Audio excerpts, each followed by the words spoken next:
Olá pessoal, estamos hoje iniciando um grande projeto que é o nosso Penalcast. E a ideia do Penalcast é exatamente trazer para os estudantes, trazer para os operadores do direito, para as pessoas que gostam do direito penal, temas voltados dessa área. O tema de hoje que nós vamos tratar é sobre perícia criminal. A gente vai falar um pouco sobre a teoria geral da prova e vai falar também um pouco sobre a perícia criminal. Então a ideia é a gente trazer temas sérios, polêmicos, com pessoas que conheçam o tema. E para isso eu tive a alegria de dividir esse momento com o meu querido professor Marcelo Lara. Marcelo Lara, para mim, é uma grande referência de professor, de advogado, de jurista. Ele é doutor também na área do direito. Eu tenho um orgulho muito grande de ser colega professor Marcelo Lara. Então, Marcelo, a palavra está com você aí já para que você cumprimente o pessoal. E vamos começar nosso Penalcast. Vamos sim, professor. Eu primeiro agradeço, antes de mais nada, o convite. É uma honra imensa, né, poder participar do seu piloto aqui, do seu episódio número 1. Dizer que a admiração é recíproca, né? Se o meu professor Marcelo, o senhor é meu professor, né? Me recebeu muito bem nesses 10 anos que eu passo aqui em Campina Grande, me aconselhou diversas vezes, então é uma satisfação. Ser lembrado é uma satisfação imensa. Agora, participar desse projeto e ter a oportunidade de trocar essa ideia com o senhor é uma coisa fantástica. Maravilha, professor. Obrigado, mas de verdade mesmo. Obrigado pela presença. E aqui o papo ele é mais relaxado, é conversa de amigos e na verdade, sobre as nossas experiências, tanto de ordem profissional como também de sala de aula, quanto às questões que a temática suscita. Não é, por exemplo, de questões mais gerais. Eu vou levantar um tema, depois a peteca está com você para levantar outro, logo de início com relação à teoria geral da prova. O que é que a gente verifica, e aí a gente conversa muito em sala de aula com os estudantes sobre a teoria geral da prova. Um dos pontos é exatamente o sistema que a gente tem de apreciação da prova. No sistema de apreciação da prova, a gente tem um sistema ordálico, que é aquele mais antigo, que é pautado na ideia de um juiz de Deus, um juiz que é iluminado, que consegue ver sinais divinos no processo penal. Isso não existe mais. Não conheço um ordenamento jurídico que tem resquício disso, pelo menos nos países que a gente tem a possibilidade de conhecer a legislação. Do mesmo modo, a gente também tem nessa sequência os sistemas que são aquele da hierarquia da prova, ou sistema da prova legal, em que tem uma prova mais importante do que a outra. A sistemática estabelece como se fosse uma espécie de pirâmide entre uma prova mais importante e uma menos importante, o que mostra, nesse ponto aí, o papel do legislador como um protagonista maior do que o próprio juiz. Porque a gente vai ter um legislador dizendo, pelo sistema da hierarquia da prova, que a prova principal, por exemplo, é a prova pericial. Então, qual seria a prova mais importante? A pericial ou a documental? A documental ou a confissão? Pelo sistema da hierarquia da prova, a lei iria dizer qual a prova mais importante até a prova menos importante. Mas a gente adota como sistemática o sistema do livre convencimento motivado como regra. O juiz é livre para se decidir com fundamento em qualquer prova. Ele vai julgar uma pessoa observando a prova no processo, qualquer uma delas, e em cima dessa prova ele toma a sua decisão, evidentemente fundamentada, o sistema da livre convicção. Ele é livre, mas tem que ser de forma fundamentada. Inverte o papel. Agora o protagonista é o juiz. Mas há uma espécie de garantia maior do que em relação a um outro sistema, que é o sistema da livre convicção. Seria o juiz totalmente livre, decidindo sem precisar motivar a sua decisão. A gente até tem um resquício disso no tribunal do júri, em que os jurados ali dizem sim ou não, a gente não sabe por que é que ele julgou, se condenou alguém porque ouviu na rádio de manhã que o cara merecia uma condenação, se é porque ele tem uma amizade com A, B, alguma parte, com vítima, enfim, com réu, a gente não sabe, é um mistério. Mas a gente sabe da importância do júri também, como instituição que é, democrática, enfim. Mas é o sistema de lá, o sistema da livre convicção. O que é que eu percebo, e aí queria ouvi-lo também, é que a gente meio que quando se fala de prova, lá no artigo 158 do nosso Código de Processo Penal, a gente vem falando que o exame de corpo de delito ele é indispensável. Seja sendo uma prova direta ou indireta, e nem a confissão do acusado pode substituir essa prova. Ao meu ver, isso é um resquício do sistema da hierarquia da prova. O legislador apontando qual é a prova principal, em detrimento, inclusive, de outras, como é o caso da confissão. Esse é um ponto que eu acho importante de reflexão, queria ouvir um pouco sobre isso também, mas fica à vontade, professor, se puder levantar um outro tema que seja também importante para os nossos alunos e para os nossos colegas que estão nos vendo no nosso Penalcast. Estou tão feliz com esse Penalcast. É um projeto que a gente vinha trabalhando, tentando começar. E aí, enfim, graças a Deus aqui, professor, e mais uma vez muito obrigado por ser o primeiro nesse nosso novo projeto. Não, isso é fantástico, de fato. Primeiro, eu sou um grande apreciador de podcast.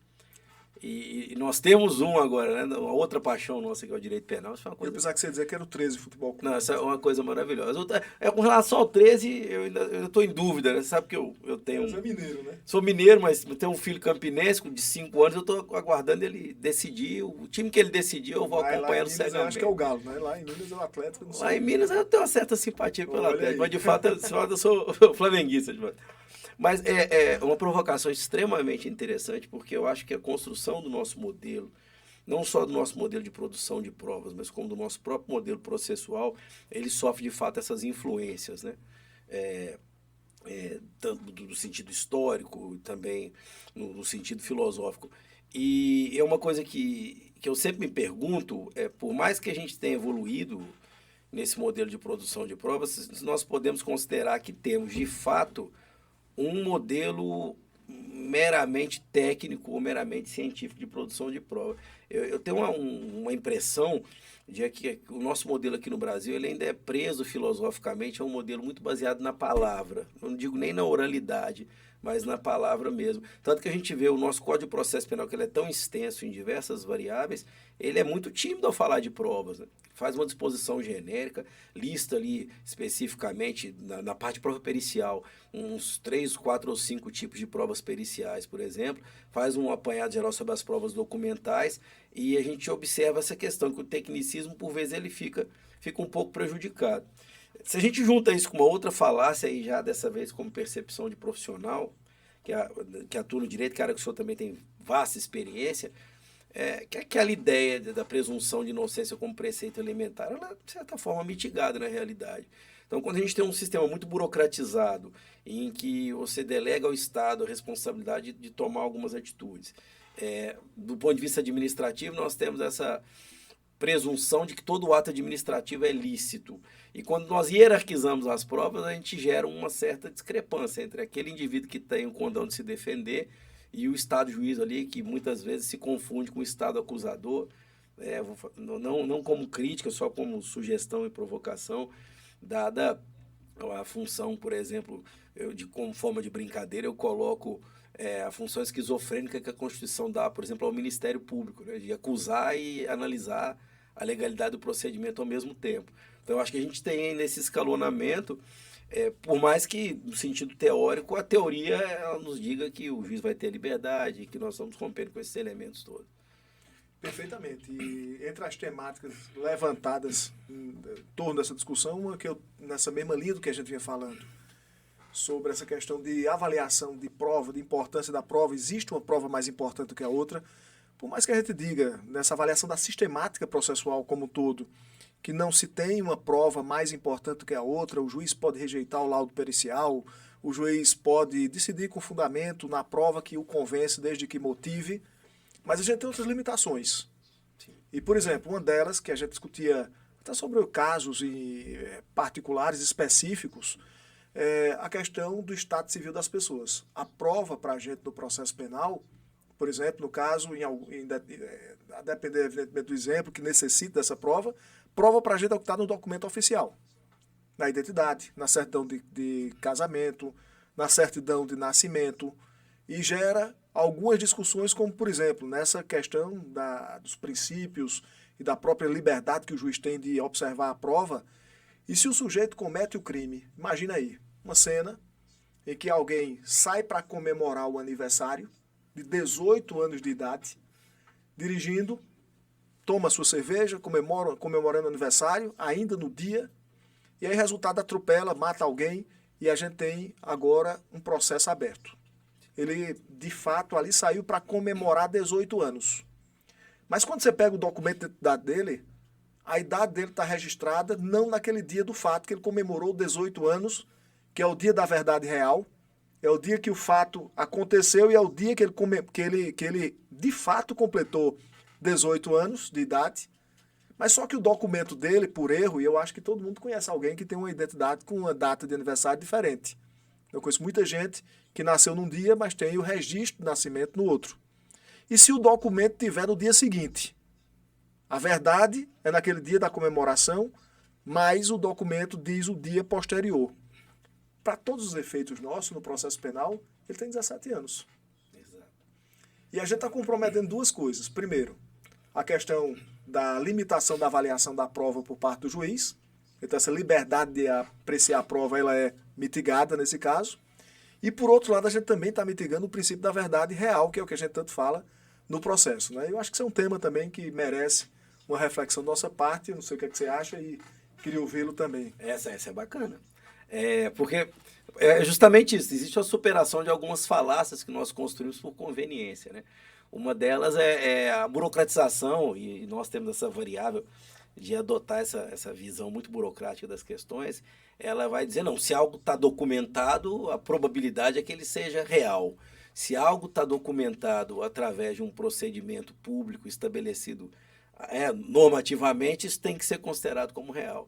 Mas se a gente analisar axiologicamente o que é a finalidade do processo, é descobrir a verdade.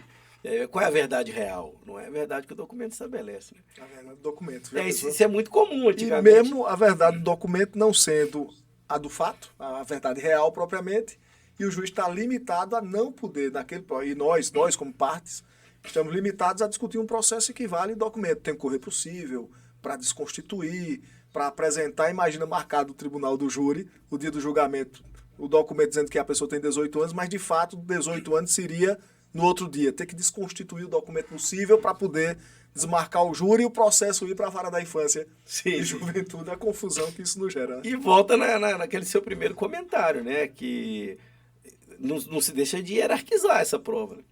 Que é um documento que ele reproduz uma informação que ela contraria um fato notório. E é bem comum, hoje em dia talvez não, mas antigamente se nascia num dia e depois de acalmados os ânimos é que se ia registrar a criança, né?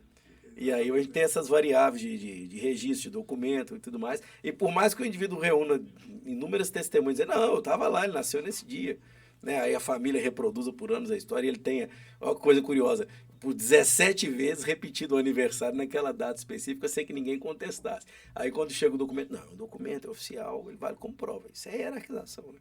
Totalmente. Exatamente. E é verdade em segundo plano. Exatamente. E a gente vai voltar a falar isso daqui a pouquinho com a necessidade que a gente tem que entrar no tema propriamente da perícia. Mas eu vou aproveitar ainda a sua inteligência aqui, a sua presença, para a gente discutir um outro aspecto também, assim, que eu fico refletindo nessa questão toda de prova, do aspecto geral da prova, a questão dos princípios que são postos em torno da prova, essa liberdade de produção de prova do juiz, a gente está vendo que ela é mitigada. Sim. E também essa história de que não existe uma prova mais importante que a outra. Se a gente estiver conversando aqui para concurseiros, a gente tem que dizer que não existe uma prova mais importante que a outra. Se a gente estiver falando com os nossos alunos que vão fazer prova, não tem uma prova mais importante que a outra. Tanto faz o interrogatório do réu como a palavra da vítima, tanto faz a palavra da testemunha como do declarante, como a prova pericial. Mas, Marcelo, na prática, cá para nós, não sei o que é que você acha, mas uma provinha pericial nos autos, ela causa um impacto muito forte. Imenso, imenso. Sim, e aí vem de uma outra situação também, que para mim, como profissional de direito, é bastante incômoda, né? Que é uma que na minha visão é falaciosa, que é a figura do juiz como um indivíduo absolutamente imparcial. Não que ele tenha algum interesse ou que ele queira de alguma forma interferir no resultado do processo, mas existe uma preocupação, pelo menos da minha parte, que o nosso sistema, às vezes, ele se aproxima demais do sistema acusatório romano, né, em que a figura do julgador ela meio que se confunde com a figura do acusador. E quando o Estado, através da legislação ou através da praxe, ele faz com que incumbência do juiz descobrir a verdade através da determinação de produção de prova, a gente tem esse problema, porque toda vez que o juiz interfere e determina a produção de uma prova, ele corre o risco de sair daquela posição de análise realmente isenta do processo. Né? Porque uma vez que ele provocou a produção de uma prova, ele já está direcionando pelo menos para descobrir alguma coisa. Agora, no caso da prova pericial, a gente ainda tem um outro apelo, porque nós temos via de regra, um agente do Estado ou um agente nomeado pelo Estado, oficialmente desinteressado, né, no objetivo daquilo que ele está analisando, e proferindo uma opinião oficial e científica ao mesmo tempo. Então, e aí, quando a gente analisa do ponto de vista dialético, as partes têm interesse no processo. O perito não. Exatamente. Então, ele usa de conhecimento científico, ele faz uma análise supostamente imparcial. Isso acaba tendo um peso maior do que qualquer outra alegação. Perfeitamente. Exatamente. Você dizendo, refletindo aqui automaticamente. E aí a gente já está, Marcelo, aqui chegando praticamente na reta final aqui do nosso podcast. Mas eu preciso entrar com você em perícia, que para mim, a referência para mim nessa questão toda pericial é você. E a gente sabe que a perícia, o perito, na verdade, ele é um auxiliar técnico do juiz. É o que vai emitir um parecer opinativo, ou melhor, uma manifestação opinativa. Ele vai dar opinião dentro do que ele estudou, dentro do que ele conhece, para colaborar com o juiz, para desvendar determinado caso e assim tentar em busca de solucionar, principalmente a questão referente à materialidade do crime. E algumas modificações aconteceram, em especial no ano 2008, em que a gente tem a necessidade de não ter mais 2 peritos oficiais, basta um perito, a possibilidade de se ter um assistente técnico, as partes indicando alguém para acompanhar. A perícia não oficial permanece com 2 peritos que devem assinar o documento, se os 2 concordarem. Se discordarem, cada um faz o seu, mas a existência dos 2 peritos. Não existir 2 peritos causa uma nulidade relativa ao processo na perícia não oficial. Isso é o que a gente tem de conhecimento assim, geral com relação à lei. O grande ponto que eu acho que ainda vale a pena um comentário, e na sua experiência eu queria ouvi-lo também, é com relação à cadeia de custódia. Sim. Que é uma novidade para todo mundo. E ainda hoje, um ponto de dificuldade, em especial, algumas questões que foram estabelecidas como parte integrante da cadeia de custódia, que gera, por um lado, uma grande segurança, mas, por outro lado, também uma dificuldade de ordem prática, principalmente operacional, e eu queria ouvi-lo em relação a essa questão da cadeia de custódia. Aí a gente chegou... Estamos chegando. Começa... Gente, Marcelo, quando veio para cá, disse, vocês vão brigar. Eu disse, Deus me livre, porque o assunto é prova pericial. Vai que ele vem armado, cena do crime, sangue para todo lado. Eu estou concordando já com você, Marcelo, para não ter briga. Aqui é mais fácil de isolar. Mas esse tema é um tema pelo qual me interesso muito, porque eu acho que ele se relaciona à nossa cultura, tanto no sentido de procedimento investigativo, como na própria produção da prova pericial. Se me permitir elaborar um pouco mais, em que sentido eu estou dizendo isso? Nós temos uma cultura jurídica, na minha visão, ela é muito voltada na produção da prova testemunhal, na produção na reprodução da verdade ou de versões, e dentro dela o juiz ele chega às suas conclusões. Quando a gente fala da prova técnica, não me parece algo que o Brasil culturalmente tem explorado, né? Nós temos uma sistemática processual desde muito tempo. Talvez o Código de Processo Penal de 1941 tenha sido a época bastante sofisticado nesse aspecto, mas a gente observa que não é uma cultura dos procedimentos de investigação e de construção da base probatória, né, dos procedimentos criminais, o tecnicismo como uma prioridade. Então, quando a gente tem essa alteração que se estabelece a cadeia de custódia, né, e aí aproveitar que o espaço podcast é mais livre, fazer uma crítica, né, no pacote anticrime, que eu não admito essa expressão, pacote anticrime. Toda lei penal ela é anticrime, né? Ou seja, o pacote é anticrime, o restante não. E aí eles sistematizam a modalidade da cadeia de custódia, colocam lá 10 fases da cadeia de custódia, muito interessante, mas na minha visão a gente tem pelo menos do ponto de vista prático no Brasil, uma incompreensão. Por quê? As fases posteriores, aquelas que representam o trabalho pericial, a partir do momento que a prova é coletada e isolada, do ponto de vista administrativo, elas já existiam. Então, alguns hábitos, como catalogar a prova, como transportar a prova ou acondicionar invólucro, e no caso de abrir o invólucro, fazer o registro, isso já existia administrativamente em quase todas as unidades federativas e também na Polícia Federal. O que a cadeia de custódia indica como relevante, eu acho que nós ainda não aplicamos muito pouco, são as 4 primeiras fases, que é o processo de identificação, isolamento e coleta de provas. Eu acho que nesse ponto nós temos que mudar a nossa cultura para inserir um pouco mais os elementos técnicos. Via de regra, no Brasil, muitas das vezes a perícia já tem o hábito de não ir fazer perícia no local do crime, porque já se presume em virtude ou da ausência de contingência, ou talvez uma falha de treinamento das equipes, ou da própria cultura mesmo, que é nacional, fala, não vale a pena ter um local de crime porque ele vai estar descaracterizado. Né? Já parte do princípio de que está descaracterizado muitas vezes. Né? Eu vi uma palestra recentemente, eu não me lembro quem foi, se foi a professora Suziara, ou, enfim, não me lembro, mas dizendo exatamente que o local do crime é extremamente importante aquele momento em que estão ali os vestígios. Sim, exato. Mantidos, né, e preservados. O grande problema é quando você está diante, por exemplo, principalmente de situações como envolvendo um pai, um familiar. O familiar vê uma cena de crime e ter a tranquilidade de não ir tocar no cadáver, ter enfim, é muito difícil, né? Quando mexe com emoções, por muito menos você vê os rompantes, as alterações emocionais, por muito menos imagina se deparar com a cena de um crime que tem um cadáver e o cadáver é um familiar seu. Né? Naturalmente é possível que vá tocar, tentar reanimar, abraçar, chorar, enfim. E isso, para a gente no processo penal e para o perito propriamente, isso é um desastre. É verdade. Isso é um grande problema para poder desvendar o próprio fato criminoso. Não é isso, professor? Exatamente. E aí a gente tem geralmente como resultado, que é bastante comum, nós não temos o hábito, pelo menos em grande parte dos municípios brasileiros, da perícia atender imediatamente ao local do crime, justamente por essa presunção de que ele vai estar descaracterizado. A nossa organização policial é diferente de outros países. Nós temos uma divisão, uma subdivisão das polícias em divisões criminais. Nós temos divisões investigativas, né?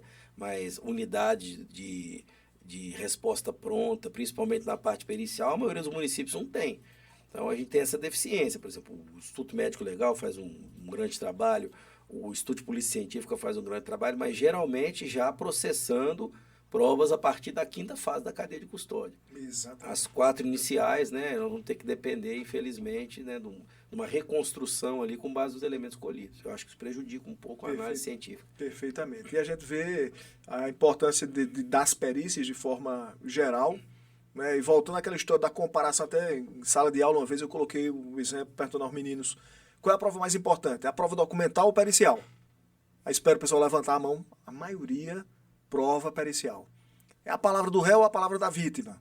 Né? Geralmente a gente tem esses momentos, a palavra da vítima.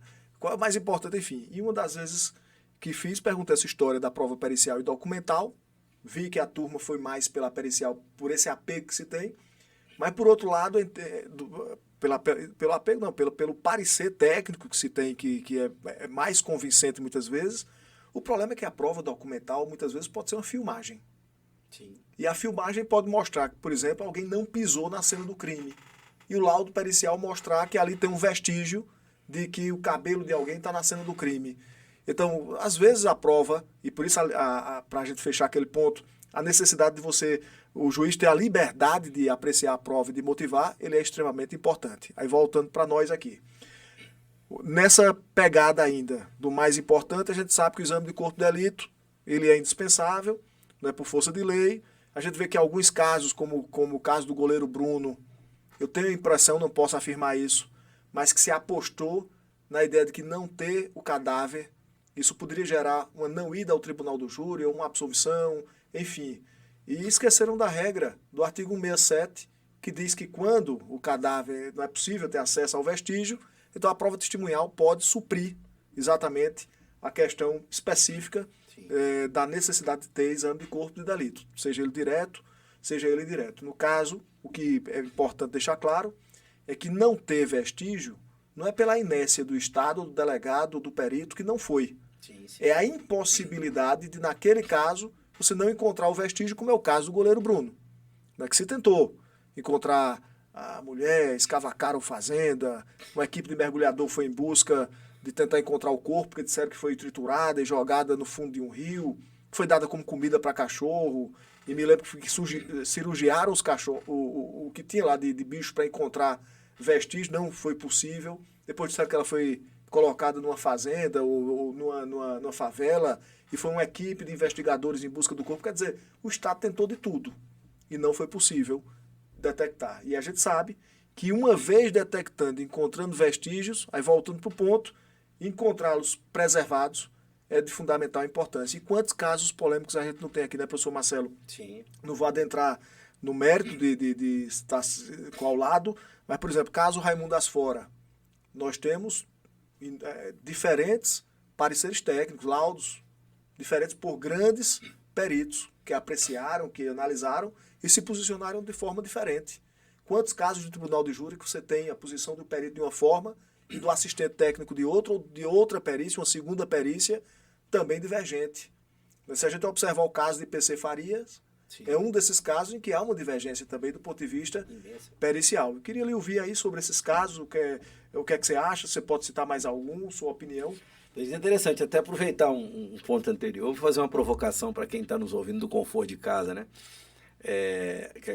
Essa presunção que nós temos que a prova pericial ela vale mais que a prova documental, né?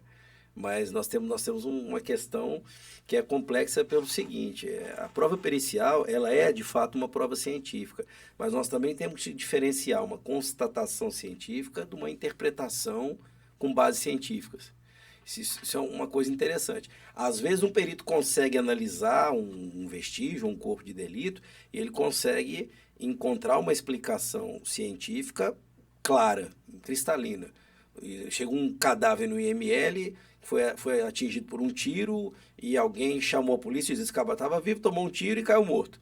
E o perito vai lá, vai dissecar o cadáver, vai encontrar um projétil de arma de fogo dentro do coração, o coração rompido e sangue na cavidade torácica. Ele vai dizer, morreu em virtude desse tiro. Isso é uma coisa. Mas tem uma questão que eu gosto de falar muito com os alunos quando nós trabalhamos em medicina legal, é o conceito de variável circunstancial, né? Algumas dessas situações são analisadas e a ciência permite mais de uma explicação. E o perito ele vai analisar dentre as explicações plausíveis aquela que parece ser a mais correta. Mas a partir daí ele sai de um espaço de certeza para um espaço de hipótese. E essa prova, como é que ela pode valer mais, por exemplo, que aquela filmagem, né, que o senhor comentou mais cedo? Como é difícil você conseguir dizer qual é ou qual seria a prova mais importante. Mas a gente sabe que no fundo, no laudozinho pericial, ele pesa demais. Pesa na hora de uma decisão. Balançar um laudo pericial na hora ali no júri, o pessoal treme. Treme. Marcelo, tá chegando no final do nosso primeiro podcast. Aqui já temos aqui uma estrada caminhando, o pessoal já acenando aqui pra gente a hora de terminar e a gente nem começou o que a gente queria. Acho que vamos ter que ter um segundo encontro sobre perícia, né? Ou talvez sobre outras provas também que precisam ser estudadas e aprofundadas. Mas deixa aí pra gente um comentário sobre a autópsia. Fala um pouquinho aí rapidamente, resume pra gente claro. O exame necroscópico, como é que se faz, passa aí para nossa turma aí um conceito, enfim. O exame necroscópico provavelmente ele vai ser a base do que nós conhecemos hoje como perícia, né? Não é segredo que a perícia historicamente ela inicia através de análises médicas, desde o Código de Hammurabi nós temos previsões relativas aí muito parecidas. Mas a gente tem um lapso temporal muito grande em que é proibido, em virtude de questões religiosas, se tocar no cadáver. Então nós não tínhamos o hábito de fazer exame necroscópico. Até o mestre muito em sala de aula, geralmente na introdução da medicina legal, um caso por uma necessidade política, quando Júlio César é assassinado e morto no Senado romano, ele chama um médico, salvo engano, Antístio, e ele vai analisar as feridas, ele vai dizer que uma ferida específica causou a morte. Mas isso tinha uma finalidade, porque, pela lógica, se Brutus, que era basicamente um filho adotivo de César, tivesse tomado parte naquilo, o ato era justificado. Então, ele basicamente pergunta, qual foi a facada de Brutus? Foi essa. Aí o cara vai lá e... essa aqui que matou, e resolve. E durante muito tempo, isso vai ser colocado de maneira incidental. Mas em 1575, bastante tempo, se a gente analisar, o Ambrósio Paré vai criar a medicina legal como uma ciência. E ela é embasada inicialmente na análise dos cadáveres, né? Como o sistema processual da época era muito baseado na confissão e na prova testemunhal, a lógica era a gente ver muito isso em seriado, né? Era botar o cadáver para falar. Então, um médico, alguém com conhecimento científico, analisava, verificava os sinais ali, ou de ordem traumática, ou de ordem fisiológica, e tentava identificar o que causou a morte. É por isso que o exame tanatoscópico, a necropsia, é tão relevante. Hoje em dia, ele também é muito relevante pela obrigatoriedade, né? A despeito dessas exceções aí no caso da Elisa Samúdio, né? Que caso do goleiro Bruno, e algumas outras situações que não se tem o cadáver. Mas ele é relevante por quê? Porque ele estabelece a causa-morte, e das 6 qualificadoras clássicas, né, depois outras qualificadoras entraram no crime de homicídio, 3 eram de ordem técnica. Se a gente analisar se houve algum sinal de que o cadáver foi agredido à traição, ou se houve algum meio cruel, ou se houve algum meio insidioso, ou fogo, ou asfixia, então necessariamente precisava comprovar isso através do exame pericial. Por isso que o exame de corpo de delito, como nós dizemos, o exame clínico e a necropsia tem essa força tão grande, né?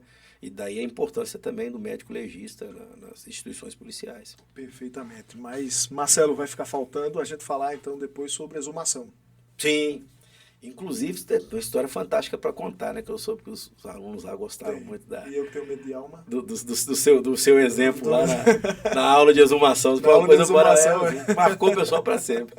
Pois é, e a mesa caiu na hora que a gente mostrou a foto do cadáver, a mesa simplesmente... Um protesto informal do homenageado, pois com certeza. Do espírito. Mas olha, então, quero lhe agradecer. Só deixa aqui, vamos deixar aqui rapidamente, já para fechar, que eu sei que nosso tempo está estourado, alguns livros, sugestões, tanto da medicina legal como do processo penal. Do processo penal vou citar 3 que eu gosto muito. O livro do professor Nestor Távora, eu acho que é um livro bastante completo e voltado principalmente para quem... quer fazer concurso público, para a estudantada que está aprimorando ou conhecendo o processo penal. Também gosto muito do livro do professor Fernando Capês, que é um livro resumido, menor, não é que seja resumido, mas tem uma linguagem também muito acessível. O livro do professor Nutt sempre é uma referência, não é? Sim, perfeito. Tem aqueles mais históricos que não estão atualizados, que são os clássicos, como o professor Mirabete, entre outros. Esse aí não aconselho, evidentemente, utilizar para concurso, porque está desatualizado. Ele é um livro que parou, se não me engano, em 2007, 2008, mas os conceitos mais clássicos estão ali e que podem ser utilizados para trabalhos acadêmicos, para teses de doutorado, do ponto de vista conceitual, né? Principalmente a parte de princípios. Mas, enfim, são alguns livros que eu acho que é interessante que o pessoal tenha acesso, que conheça. Tem muitos outros também que gosto, mas esses eu citaria aí para uma leitura a depender do caminho. E na medicina legal? Eu indicaria 2. O Genival Veloso de França, né, na minha visão, a melhor obra de medicina legal, e ainda puxando a sardinha para o nosso lado, né, o paraibano. Por isso que... Genival Veloso de França, embora atuasse em Alagoas durante muito tempo. E tem um manual também que eu acho muito interessante, que não é bem de medicina legal, é um manual de criminalística dos professores Albieri e Thompson. A criminalística não é uma ciência especificamente, porque ela ainda vai faltar uma base filosófica mais ampla, mas ela é um apanhado de técnicas de investigação, e eles narram ali certos procedimentos que eu acho que são bons parâmetros para análise de prova, análise de vestígios. Eu acho que quem é curioso na área e tem interesse em se aprofundar um pouco mais, é um belíssimo ponto de partida. Bem interessante. Perfeito. Então, professor Marcelo, muito obrigado. Estamos encerrando o nosso primeiro podcast, no caso, nosso Penalcast, com um temaço, que é a prova pericial. A gente tentou fazer aqui, dar uma passeada, tanto na teoria geral, uma pincelada na teoria geral da prova, a parte dos sistemas, enfim, até chegar ao ponto específico da prova pericial. Quero agradecer demais a presença de todos vocês, por ter acompanhado aqui o nosso podcast, e a você, professor Marcelo, toda a minha admiração pelo profissional que você é, em todas as vertentes do seu conhecimento e sua atuação de ordem profissional. Professor, agradecer mais uma vez o convite, a oportunidade foi fantástico. Primeira vez que eu participo de um podcast. Olha aí. Achei muito interessante. Penalcast. O Penalcast, no caso, né, mais próximo ao objeto das nossas paixões profissionais e acadêmicas. Mas eu queria fazer um elogio especial, sua qualidade como comunicador e apresentador também. Essa eu não conhecia. Olha aí, se não der certo, né, lá no projeto integrador... Tá vendo? Eu acho que, né, a gente vai abrindo outros veios aí, né? Já me coloco como também um espectador assíduo, já atento aos próximos episódios, mas parabenizar, um talento para poucos, né? Eu gostei demais da condução, parabéns. Muito obrigado. Um abraço, pessoal. Obrigado aí pela atenção.